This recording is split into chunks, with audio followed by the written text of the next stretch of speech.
What's up? It's Way Up with Angela Yee. I'm Angela Yee. My guy Mano is here. Mano. I was like, Mano, you got to stay for this one because we need you here. Okay. All right. And we have Courtney B. Vance and Dr. Robin L. Smith here talking about this book, The Invisible Ache. Oh, man, listen. I have all my little quotes from different parts of the book that I wanted to talk about, but I felt like for Mano, because a lot of this book is about Black men identifying their pain, and Mano, I feel like, is somebody that hasn't tapped into that, No, enough. I've tapped in. Wait a minute, yet. I've tapped in. Yet. He says that he's cured. No, I'm joking. But I tapped in. Understandable that as a Black man that there's a lot of issues that we haven't addressed.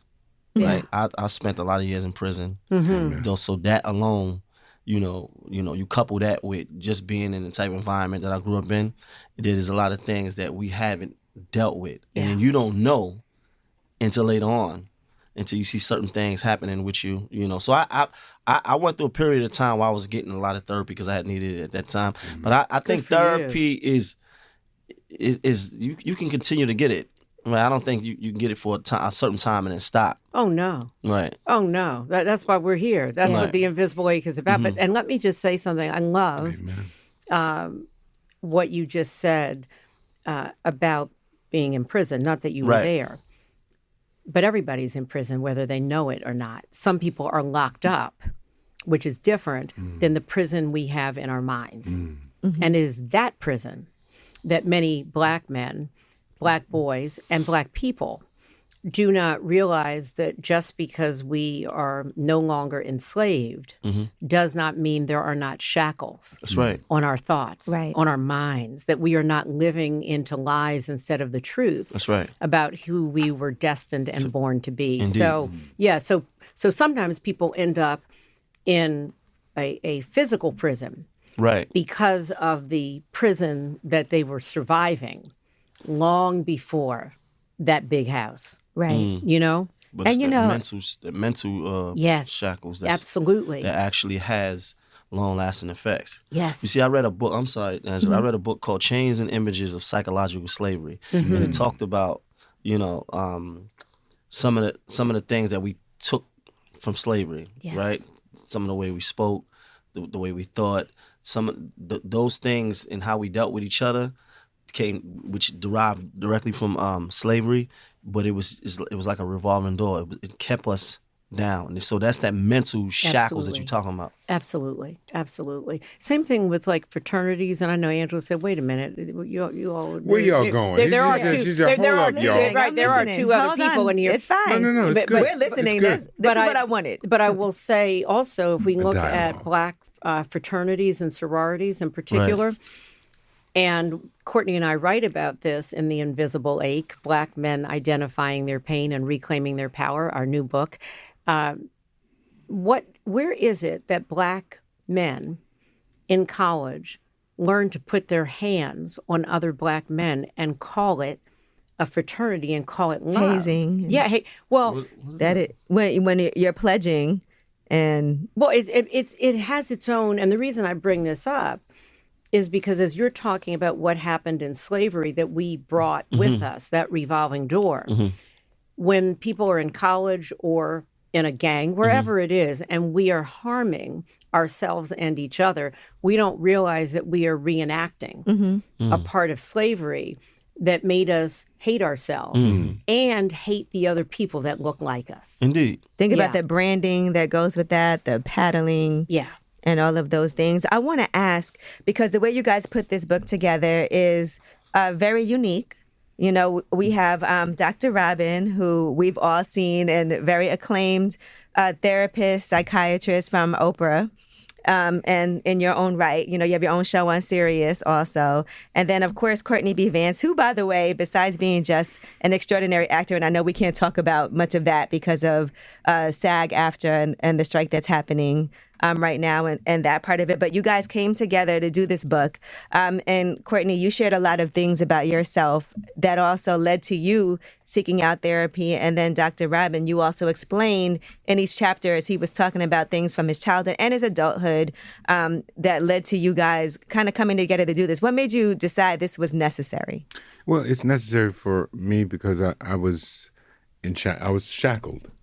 and didn't realize it until my mother asked my sister and I, after we spent a month getting my mother's affairs together, after my father passed away, she challenged us as we were about to leave. She said, I want you to go back to our respective cities. She said, I want you both to, when you go back to New York and to Maryland, to get some therapy, find a therapist. And Courtney, yes, and ma'am. because Daddy Vance died by suicide. By suicide. So he didn't just pass away. He died by suicide. So that's why 33 Mommy years said, ago. we got to do something about this. We got to break this. And so neither one of us knew. Well, I had never heard about therapy. So I was, okay, Mommy, because if Mommy says it's done.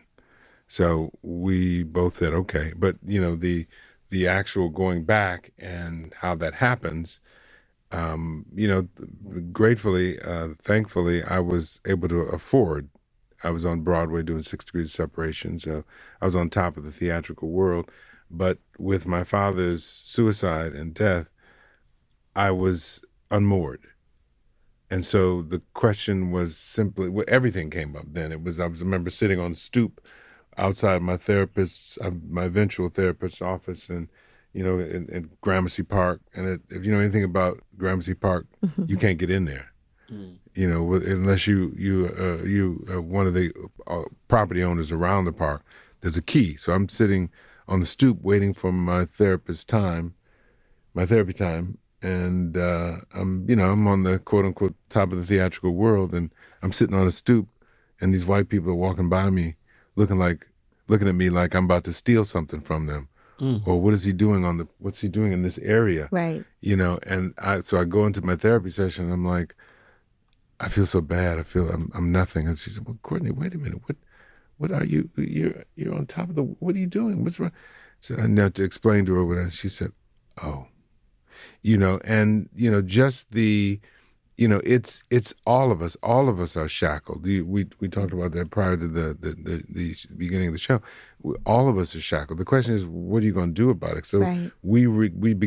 She began with, just seeing where I was. She said, Courtney, how do you make decisions? And I said, I don't know. I flip a coin. Isn't that how you do it? She said, oh, okay. Because she said, Courtney, sometimes, there's nothing to do. You just got to wait. I said, could you tell me something, Courtney? Do you have the patience to let the mud settle in the water and the water become clear? I saw that. That was Lao Tzu. You said that. Yeah. I said, what? Mm-hmm. Water become clear. Patient? Oh, no, I got to go. Right. So she said, you got to be patient and just let everything settle. I have like 20 questions from what you just said. Number one, from the book, you talked about even getting a therapist, the right person. That's important to discuss, right? Because sometimes you can be turned off if you have an experience, you go in to talk to somebody, you had that experience where it just wasn't the right fit, and getting those recommendations. So just talking to people who are listening, sometimes we feel like our therapist has to look like us. No. Right? And it doesn't. Do I need to have a Black person? So I want you to discuss the process of finding the right therapist for you. And if you don't have the right person, to make sure that it's like dating. Kind of. You have to, find somebody that you're compatible with. So can you talk about that process? It's which is why you've got to be ready for the journey. You've got to say, I'm doing this for me, and I'm in it for the long haul, and whatever that means, because there's so many obstacles. Even when you find a therapist, it's like, oh, it's my therapy night. There's so many reasons to say I'm not going to do it. Mm-hmm. But I had gotten to the place where I was at the end of my rope, but not the end of my hope. So I said, that was my time. I so looked forward to my time, and I moved everything out of the way for that, And so my life centered around my therapy session, and my therapist, Dr. Margaret Kornfeld, God rest her soul. She challenged me in so many ways, but she challenged me. She said, Courtney, I need you to get your dreams. Because that's how we met. We met on a dream. Because the night before I went to meet her, I had a dream. I don't dream. At least I didn't think I did a dream. And there was a certain pattern in my dream, and whatever. And so when I met her, when I shook her hand in her office and turned to the left, there were two offices that she had, right and the left, and I turned to the right hand, stood sterile. To the left, I saw the pattern in my dream on a pillow on her couch. So I said, I knew, and when I shook her hand, I knew I was home. But when I saw that, I said, this is me right here. And I just started babbling. Just back, because I had sat down with a sister and just sat there with my head in my hands for an hour. She wouldn't help me. I said, I didn't know what to do. Right. What do I say? What do you say in therapy? I don't know. I didn't know anything. Are you going to help me? Right.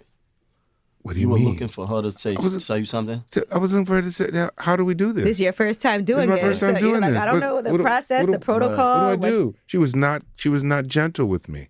She just was sitting there. And then finally, when I had my head in my hands, she said, do you have a headache? I said, no, I don't have a headache. I just don't know what to do. We're just sitting here looking at each other like, okay, somebody. 50 minutes, because, Oh, yeah. Yeah, that 50-minute hour. Right. So, I mean, it's just, it's and then don't even talk about paying for it. The whole, I mean, my therapist said, Dr. Kornfeld said, if your father had been my patient, I would have put him in the hospital to save his life. And my godson, who during COVID, his parents couldn't go into the session with him to advocate, and he was fine when he would go to the doctor's evaluation visits for 2 hours. He was fine. Right. But as soon as he left out of there, maybe a day or two later, he had an episode, and he said, honey, didn't you get a prescription? Did you tell him you have episodes? Did you get a prescription? No, Mommy, I was fine. I'm fine. So that's, I mean, how many young people in general slipped through the cracks during COVID because they couldn't get, go to funerals, couldn't go to weddings, only 10 people, and, couldn't go to school. Couldn't go to school. I mean, couldn't see their friends. I mean, and it's in his godson, Courtney's godson was 23 years young. And, one of the things we talk about in the book is what is it that Courtney's father and his godson were saying that maybe we couldn't hear. Right. And so part of the invisible ache is about calling all Black boys and Black men and the people that love them, but particularly Black boys and Black men, to the floor of their own life. It's like an altar call, not for God, but an altar call to re-engage with yourself. That's right. In a way that either you never have or you haven't for a very long time. There's, when we talk about how to find the right therapist, people will say, Angela, as you were saying, well, maybe the person needs to be Black because I'm Black. They need to be Christian because I'm Christian. And so I will ask people, when you go if you have to have heart surgery or eye surgery, do you ask for a Black surgeon? No, what you want to know is, can you get me off the table alive? Looking for the best. Right. Can I keep my eyesight? Right. Can you keep my heart beating so that I can live? And so many of us miss out. And I understand why, and Courtney and I talk about this, because we as Black people have been experimented on, literally experimented on. Not trusting this healthcare system. Absolutely. Yes. And it's not, there's no care in, absolutely. Yes. I mean, Black women having to deal with maternal health care. Well, maternal health care, having hysterectomies that they didn't need, having C-sections. I mean, straight up worked on. Right. So absolutely. So there's no question that our suspicion makes sense, and it's our responsibility to understand that that's just another way to keep us out of the game of our own lives, meaning to make us afraid, so afraid that we don't go to doctors and Black men, who are dying, and get this, dying more of prostate cancer, but diagnosed because they're not diagnosed because they don't go. So we get it less. But we die more. We get breast cancer less, Black women, but we die more. What we see now with suicides is that not just Black people, and not only Black men, We, have Courtney's godson and his dad and Twitch, from Ellen. There's so many Black men who have died by suicide. But the other thing we don't know, but we know now from the research, is Black children. Children, not adolescents. Black children are dying at a higher rate of suicide than any other population in this country. Saying that they depressed. Absolutely depressed, anxious, social media, the way in which you can be bullied and taunted. And you can also see this airbrush life that you think everybody else is living except you. Media. And I was telling Mano, how often have you heard man up, like you said, or boys don't cry. You're not supposed to cry. You got to be tough and put on this really tough exterior to be outside. And then you're looking at social media and you're thinking that you got to have certain things. You think you got to have, your life has to be a certain way. You got to look a certain way. And it puts you in maybe in a depressed state because you may not have that. You know, when we talk about and the people we're watching, a lot of them don't have it either. Exactly. It just but you don't know. It just looks like you don't know. Right. It's right. My cousin committed suicide. Died by suicide. He and died the only by reason I suicide. want to say that is we are learning to not say committed suicide because that's like committed a crime. So your cousin, Courtney's godson, Courtney died by suicide. Yeah, they didn't commit a crime. They ran out of heart to keep going. So we just want to give new language. Right. It used to be very taboo to say somebody died by suicide, like they did something. They did something bad. Wrong, selfish. Right, selfish. They were so please, I just want. No, I got it. How old was he? 32 maybe. At the time. So young. He was young. I mean, yeah. So my question is that how do we help young Black boys and Black men be open to getting help and talking to a therapist and stuff like that? How do we get them to address their trauma? Because we got trauma right at home. Yes, we do. Before we even go outside. And then in our environment doesn't help. When we talked about social media and all these things, because it's this pressure to be a certain kind of way, this pressure to have to be this certain person. How do we get them to, be open to therapy? Yeah, the first thing I'd say, and I know Courtney has a lot to share about that as well, and thank you for sharing about your cousin. Yes. So we speak his name. We let him come in this moment. Yes. And be with us. So that we can hear what he was also saying in terms of his own desperation. But part of it, and Courtney and I had the pleasure and honor of being interviewed recently for this book by Oprah. And there were a number of Black men who participated in our this wonderful primetime special that's coming out.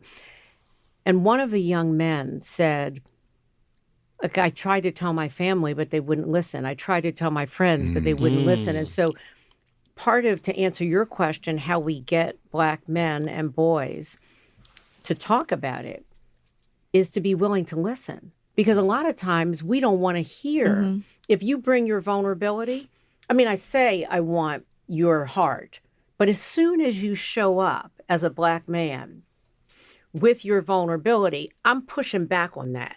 If Black women are telling the truth, and I know they don't like when I say it, but I got to say it.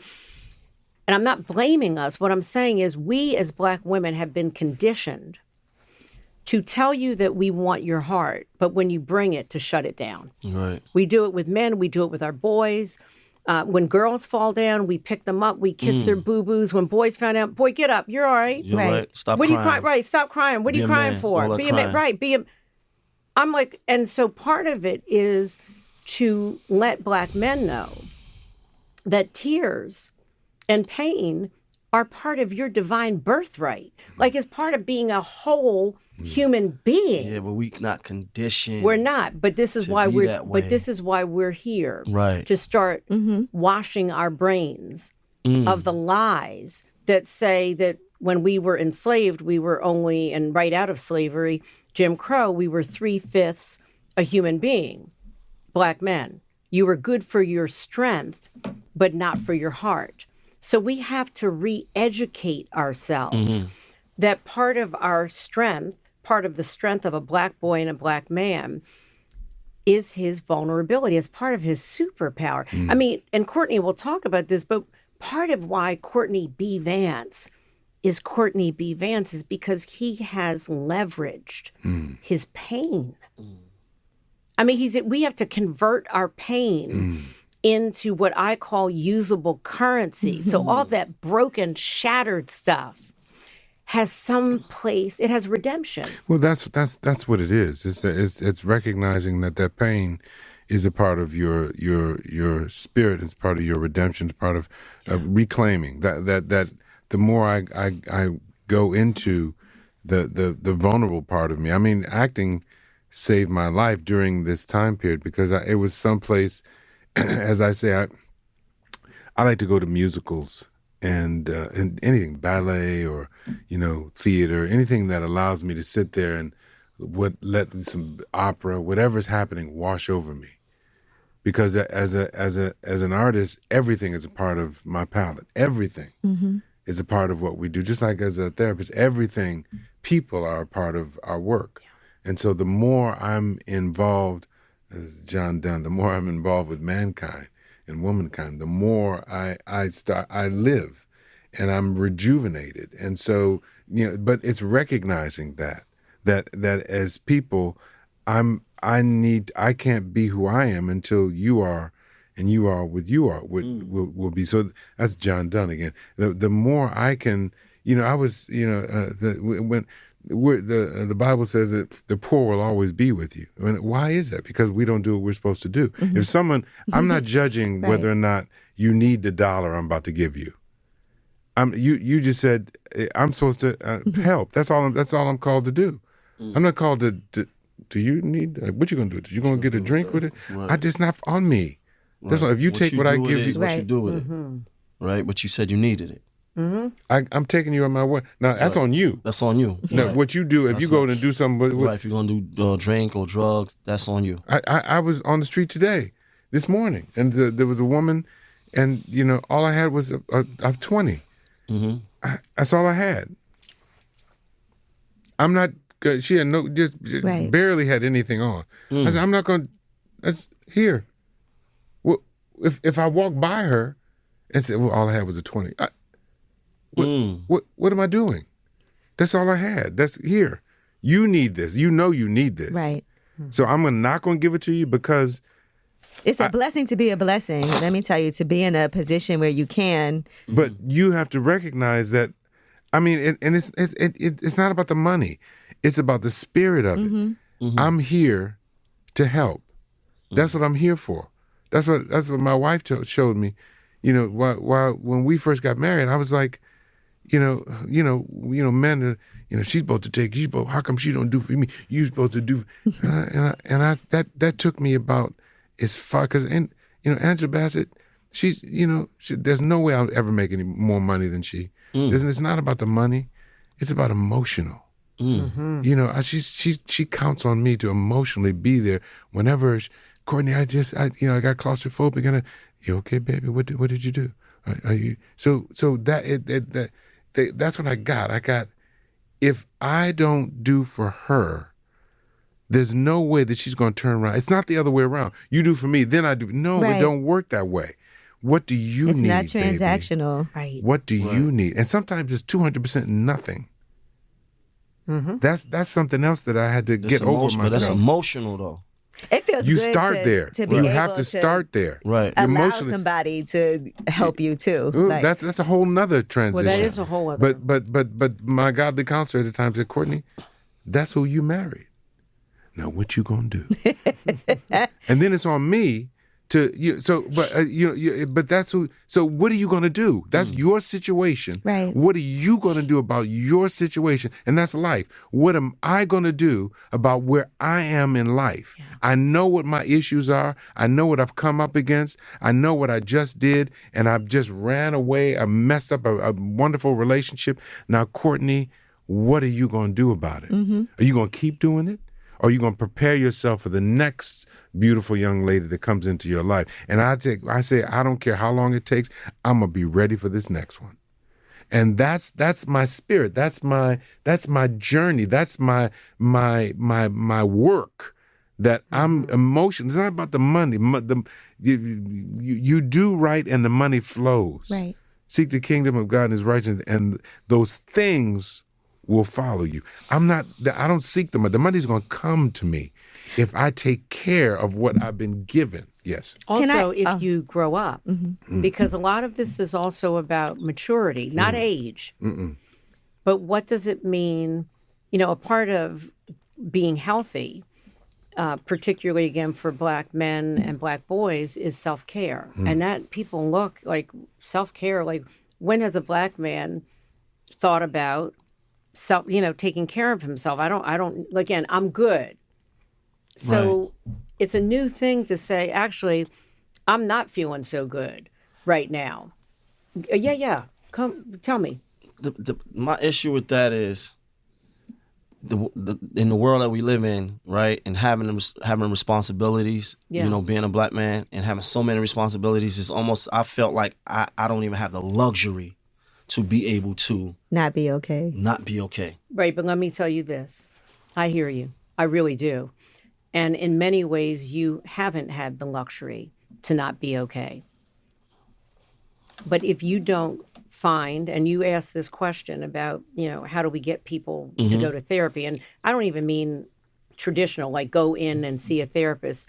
This is therapy. Yeah, definitely. You know what I'm saying? This is therapy. Like conversations where we are safe. And the honest conversation. Yeah, right. and they're right there, because you start off the book talking about how Black trauma can play hide and seek. And a lot of times we do self-medicate and try to do things that maybe aren't really going to help us, work on long term. Right. And so it's important, I want to just suggest that you consider what the long-term effects will be on you and your life. And I'm glad you're saying this. I think it's all the women too is like a therapy for you. No, for real. But the thing is, I've dealt with so much, and I deal with so much that it's like I'm numb. It's like I'm numb to certain things, like to issues, to problems. It's like I almost expect to deal with them. It's like I'm numb, right? And I just kind of, I don't ignore things. I deal with them, but I feel like I said earlier, I don't have the luxury of not being okay. I don't have the luxury of being able to just, say, all right, I just want to take this time off to deal with me, or self-care. Like, I don't think I'm... And that's fine. And that's fine. But I'm talking about, I think we're talking about little bitty, start small. Just with, I was telling you today, this last night, I was just in the hotel room. I was like, I need to go get some air. Just for me. I mean, and I do things, for myself. I say I got to do things that are healthy for me. Because just want to get some air. It could be I'm gonna go to the club. I'm gonna go do something, go drinking. I don't drink, but just do something. This. I'm not gonna do nobody no harm. I'm just gonna go out, and I ain't gonna get in no trouble. Right. I'm gonna look both ways so these bikes and these e-bikes don't run me over. And I'm gonna go out and I'm gonna go get me a city bike, and I'm gonna just ride around. Right. And just when I come back, I know I feel better, because I know what it does for me. And so as I was driving, I got an e-bike, got going. I said, well, I'm up here. Where's my college roommate? My college friend lives on, up 76, 77 in Broadway area. I said, let me just call him. And he happened to be home. And so I ended up, trying to get some air, and ended up being completely blessed by somebody. I didn't even expect to even talk to nobody. And we talked about 20 minutes. I said, I ain't trying, don't put on no clothes. I know you got your PJs on. Don't try to change nothing. I'm just going. His wife was in there. I said, hey, don't come out here. She said, I'm doing it. She came out and gave me a hug, went right back in. But it's small. You got to start small to do for you. Yeah. And then you start to grow into, it becomes more, more specific, more, but I think what she's asking, what she's saying is that, You need what you know what you need to do for yourself. And sometimes, after everybody else is taken care of, everybody else is done. Mama, you good? Bro, Slater, everybody good? Yo, I'm gonna go for a bike ride. And they know that about me. Daddy's gonna get on the bike, and I'll be back. And if you need me, you know how to get me. Text me, call me, whatever.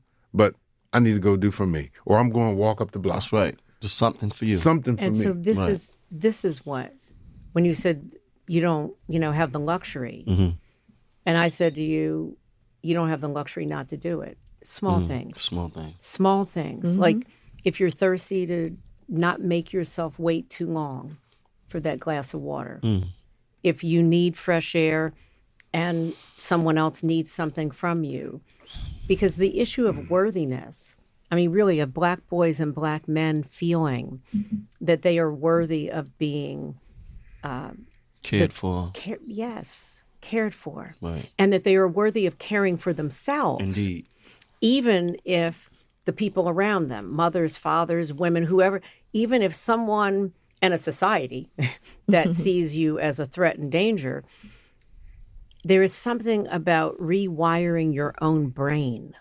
Right. That's the thing. It's rewiring your own brain so that you're like, no, We don't grow up feeling worthy. No, we don't. We don't grow up feeling that we can show true, honest emotion. Yes. We shy away from that. It could be dangerous, literally. Right. I mean, people lose their lives. Yeah. Right. So it's so many different elements, in this world that helps to prevent us from being able to be as vulnerable. Yes. But if that's my superpower. Right. But we have to learn that. Right. We do have to learn. But wouldn't that be just like the system to want me to not claim what will make me even more whole and powerful? God, I follow you. And Absolutely, I feel definitely. we're saying the same. So that's part of the thing. It's to keep us thinking I can't afford.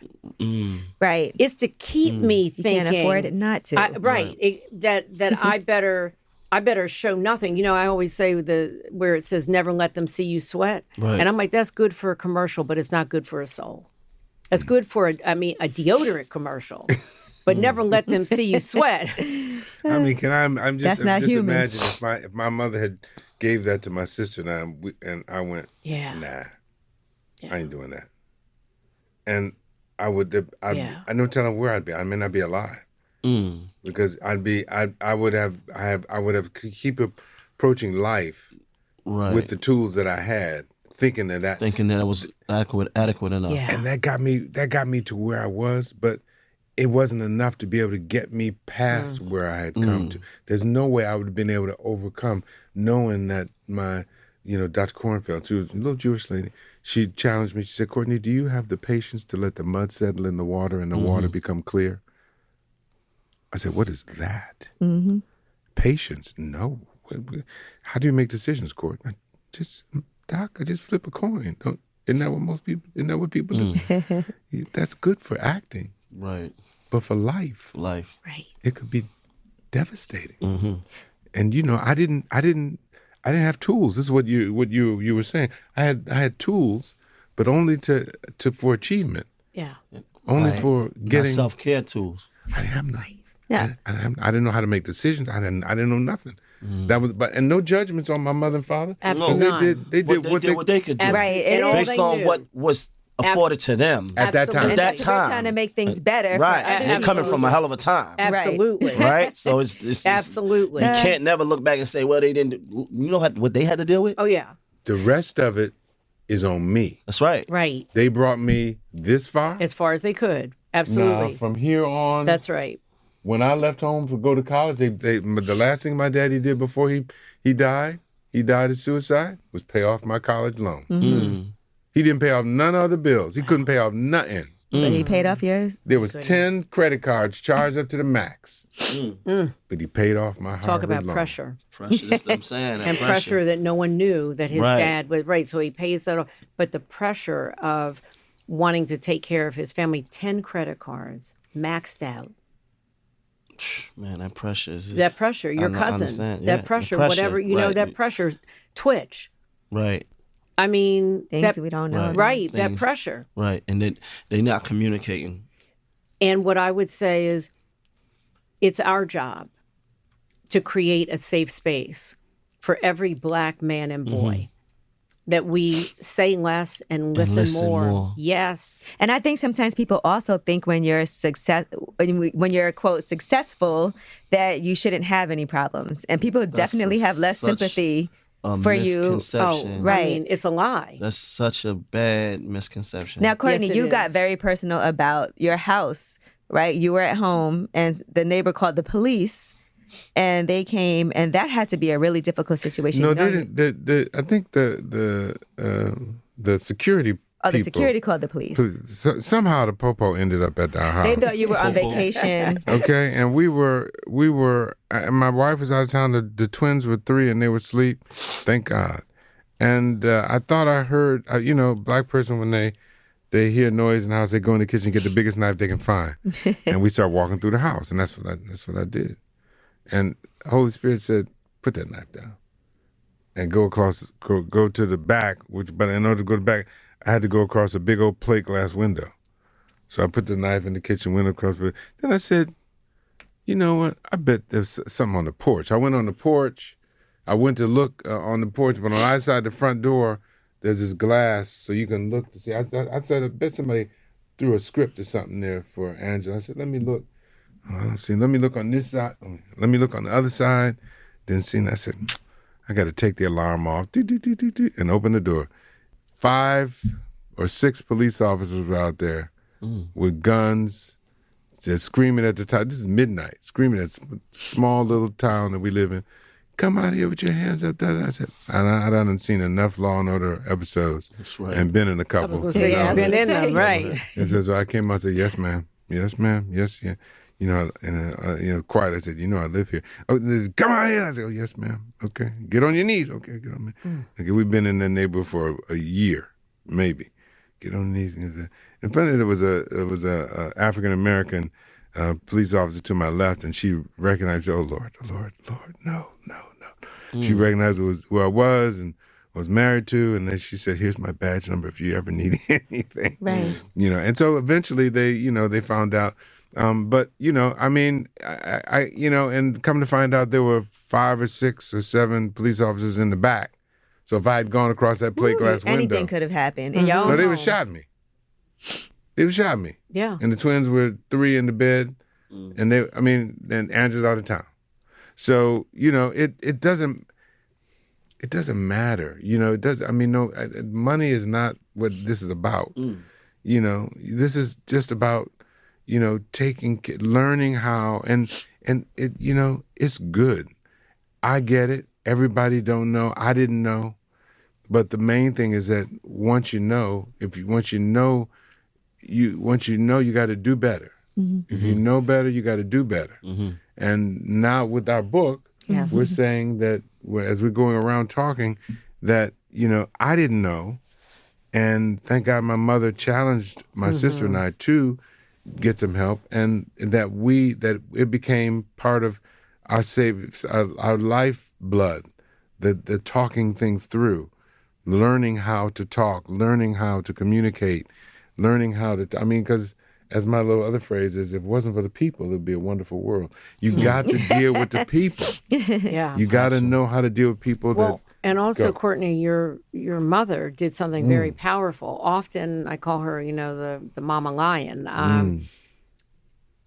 A lot of times parents say, "Do what I say, not what I do," when they don't want us, say, "Well, you did it, Daddy," or "You did it, Mommy." Who'll be better than me? Right. Well, right. His mother did something very different. In the midst of all of this trauma of her husband dying by suicide, her children are distraught, she's distraught.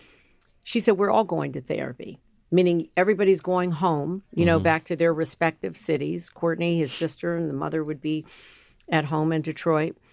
And we're all going to get therapy. And so what's important is that if we want our children to be free, and you're doing this, you and Angela, with your kids, we can't tell them about freedom. We have to become the walking example of what we want them to be. And so Your mother did that for you. You and Angela are doing that for your children. My family, the same. I mean, like me, Dr. Robin, I have my own therapist. People are like, well, again, why do you need a therapist? You're a therapist. I said, because I'm a human being. Right. And I have holes, HOLES, and I want to be whole, WHOLE, which is a holy, HOLY journey. So, like, right, I want to take my stuff somewhere and look at it without judgment and shame, with compassion and curiosity. So it's also important, as people are hearing us, to recognize that if you as an adult are broken, which we all have brokenness, if you want your children to have something more, then become it. You become the freedom. You become the liberation. Don't talk to them about it. Be it. You know, where you're like, why are you giving yourself away and you don't take care of yourself? Well, let me look in the mirror as the parent and see, have I shown them anything about my worthiness of self-care? Or am I expecting them to do something that I myself am not practicing? So just to point out, it's so important that parents are thinking about what message they're sending. And we have a quote in the book that says, the lion's story will never be known as long as the hunter is the one to tell it. Yeah. The lion's story. So our story, Black boys and Black men, your story will never be known as long as the hunter is the one to tell it. And so the invisible ache, Black men identifying their pain and reclaiming their power, is about empowering all communities, but particularly Black boys and Black men, that they are the lion. They are telling their own story, and that the hunter will no longer be the one narrating for any of us. Got it. You know, before we end this, I want to ask about you reframing forgiveness and the idea of forgiveness, because we always talk about this and how important forgiveness is and how important that is for ourselves. But sometimes that word can be weird for people to be like, I forgive you. And they're like, how can you forgive somebody for doing that? Can you just talk about that a little bit? Yeah. I mean, I will, and I know Courtney has his own experience with this. I think that forgiveness, we misunderstand what forgiveness is. First of all, forgiveness, like deliverance, you know, when someone says I'm delivered from that or I've forgiven someone, what I always either say out loud or whisper is for this moment. Meaning, you might be delivered from drugs or womanizing or whatever we're doing for the moment, because life has a new, fresh moment to see where I land there. Forgiveness is the same way. You could forgive someone and then watch something or hear something and get all stirred up again. So forgiveness is not about becoming someone's doormat again. Forgiveness is really about having clear boundaries regarding your worthiness, what you will and will not tolerate. You can forgive someone and still have nothing to do with them ever again in life. See, that's very hard. They're like, well, if you forgave them, then you could still be their friend. Well, you don't need to be their friend. That's my ministry. Yeah, I mean, you know, you don't need to be. That's not what forgiveness is. That's like cheapness. You know, like it's an easy thing. Forgiveness is I'm at peace and I'm free. And my freedom will dictate what I do and whether or not your being in my life serves God's purpose in and through me. That has nothing to do with whether or not I have lunch with you ever again, I return to a marriage with. That's not about that. It's about how clear am I about my divine destiny, why I was born, who God has called me to be, not whether or not I can say, oh, I forgive you. And then what do? Create chaos? Because it's mess? It's because there's an energy to holding on to grudges, and it turns into something else. Yeah. Right. So I want to let it go. I want to get it off me. If I messed over you, if you messed over me, you know what? You know, I'm letting it go. And as the beauty of what you said is, I'm letting it go, but I recognize I don't need to be around you. It's not going to happen another time. So you go with God. I bless you and I appreciate you, but for I look at life like a bullseye. Yeah. It's like a bullseye. There's only certain people you let in that inner circle, and those people have been tested through time. And there's other rings. You may be able to be in another one of my rings, but you ain't coming into my inner circle because of what we just went through. Yes. For both of us. Right. But I'm letting it off of you. It's off of me now. Yeah. I'm sorry, Pastor. or I forgive you. But we both know. Let's go agree to disagree and go separate ways. Definitely. So Yeah. I No. I mean, that. I think the other thing I just want to say, which is I love, Courtney, when I hear you talk about the energy around what we hold on to. And, what we focus on becomes our life. And what becomes our life and what we focus on actually has dominion over us. It's those shackles again. And so if I'm in a relationship of any kind and I'm focusing on something negative or something negative keeps getting created, and I don't ask the question Courtney said, which is, what am I going to do about it? Not when are you going to stop doing what you're doing? Not when are you going to change? Not when are you going to care about what you're bringing to our dynamic? But when am I going to care? When am I going to care? I had a friend who said to me that her husband at the time said, I don't give an F about you. And she was devastated. I didn't say it to her in that moment, but shortly thereafter, I said, the issue isn't really whether or not he gives an F about you, but do you give an F about yourself? I mean, that's what the invisible ache. It's like, I have an ache, and maybe you don't care about it, and I didn't used to care about it, but I've gotten some new intelligence. That's right. I have some new news that my ache, I care about what hurt me. I care about my trauma, and I don't want to take my trauma and bleed all over you. Because that's what we do. When we haven't taken care of our trauma, we bleed out on other people. And other people bled out on us. I mean, okay, but what am I going to do about it? Right. Sometimes you have to take control of your own. When you're sitting on the edge of your bed at 2 a.m, everybody does. Yeah. You know what you need to do. Yeah. And you know what you're dealing with. Nobody does but you and God at that point. You sitting on the edge of your bed at 2 a.m, you know what you need to do. You may go out after at 6 o'clock in the morning, you get up, you put your mask on, you're back to, but at 2 o'clock in the morning, we know exactly where we are and what we're dealing with. And the question is, what we gonna do? Right. Really? That's me all the time. I'm like, all right, let's make a move. Well, and Courtney, I want to ask you, as president of the SAG-AFTRA Foundation, what do you think about, like, it's been tough with all these negotiations, and that has to be hard for the actors too, and for the writers. So what are some things that you've been seeing, and what are you hoping for? I'm hoping that the strike is over very shortly. Right. That's the only thing I can hope for, and I think we're very close. That's what I've heard. The negotiations are secret, so we're the foundation. We're not.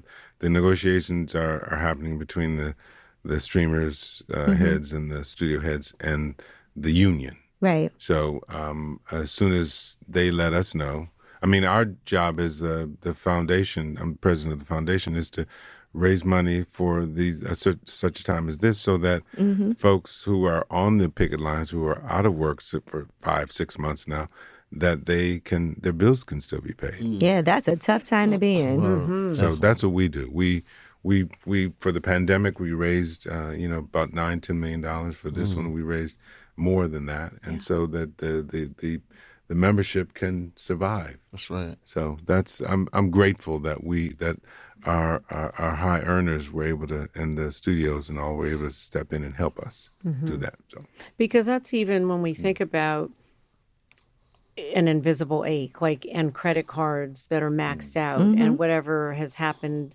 with your cousin and Twitch, and the things we don't pressure without anyone knowing, right, that we are feeling like we're going to explode inside, or we're going to lose everything. We're going to lose our house. We're going to, lose our marriages. And so what the SAG-AFTRA Foundation is doing is so important because it's giving relief. Right, it is. Sometimes people think you're on TV and you're rich and you'll be okay, and that people don't have sympathy or empathy for that. But to know that there are people who are certainly job to job, check to check. Just Most people, most membership. Right. Most. 85% The majority, exactly. So it's important to note that. Absolutely. And the shame that some people who are in front of the camera feel about letting someone know. I mean, we talk about this in The Invisible Ache as well. Not do you hurt. We're not asking Black boys and men, do you hurt? We're asking, where does it hurt? Because it's not about do you. We know you hurt. Right. We know you hurt. So the same thing you're saying about, people in front of the camera. This isn't, do you need help? It's how can we help you? Right, because we know you need it. Right, because we know you need it. I mean, there are those 15% that may not. But in general, what does it mean to let people know? They need other kind of help. Well, right. We all need help. Yes, we do. Some of us need some help. Yes. Well, thank you guys so much for coming through The Invisible Ache. Courtney B. Vance and Dr. Robin L. Smith. Just amazing to have been able to read this. I highly recommend Black Men Identifying Their Pain and Reclaiming Their Power. In particular, Maynard, who is a very close, dear friend of mine. I wanted to make sure I appreciate the Thank talk. you so much. he was here Very for this. much. I could already tell it meant a lot to you. Definitely. Yeah, And no, to I me. appreciate you. I really do. Yeah, I had this fantasy. You might say, "Oh, where's she going?" But no, but I had this fantasy when you said about not feeling that you have the luxury, and I thought, what would it mean when Courtney said about going outside last night? I'm not going to do this, but to take your arm. And for you and I to just walk a half block together, talking or not. You know what I mean? Maybe saying nothing. But what does it mean to, whether it's walking with our dog or walking by ourselves, or you and I walk just a half a block or just downstairs, not even outside, but in a way that says that your heart matters and I see you. And you should see do me. it. You have time today, Mano. Because look, he really, really wants to be in love, but it's messed up. it's She true. gonna get you. Okay, Mano. She gonna get you. She gonna get you. Yeah, she don't. Right. She right.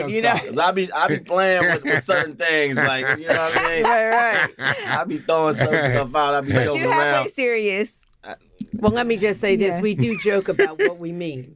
Exactly. We do joke in some way. And that, we're gonna get through. Well, no, I have. I'm excited about you. Yeah, Just the fact that you shared. Oh yeah, Because you that's didn't what have to I'm share. saying. Yeah. Right. No, when they told me, first of all, we was reading some of the book, and she was reading off chapters and stuff. I was like, Mano, listen to this, because I really wanted him to be here. For this. I really believe in this. Yeah. With my background and not having outlets or not feeling vulnerable enough to even look for outlets to deal with some of the things that's going on, right? But see, when you come through this, and look, I'm gonna speak prophetically. It's already done. Yeah. You got what a ministry you have. My God. To be able to talk to people that know you and be able to say, this is where I was, this is where I came through. Right. Come on, you can come with. Really, can we do it? Right. I mean, that's why I said, for me, 30 years ago, I'm getting ready for. I was in prep for today. So our children now are 18, and if I hadn't done the work, I wouldn't have been there I wouldn't have met Angela. But so I'm you're in prep work for what's about to Right. Yeah. So that's why I said it's life work. And I mean it's you have to do it. Because you don't know what he's got planned for you. You got you got to get ready. You got to Get you an Angela. That's what I heard. Yeah. Angela's out there Get you waiting an for you. Angela. Waiting for you. I appreciate y'all. Thank you. Appreciate you more. Thank you. Thank you so much, guys.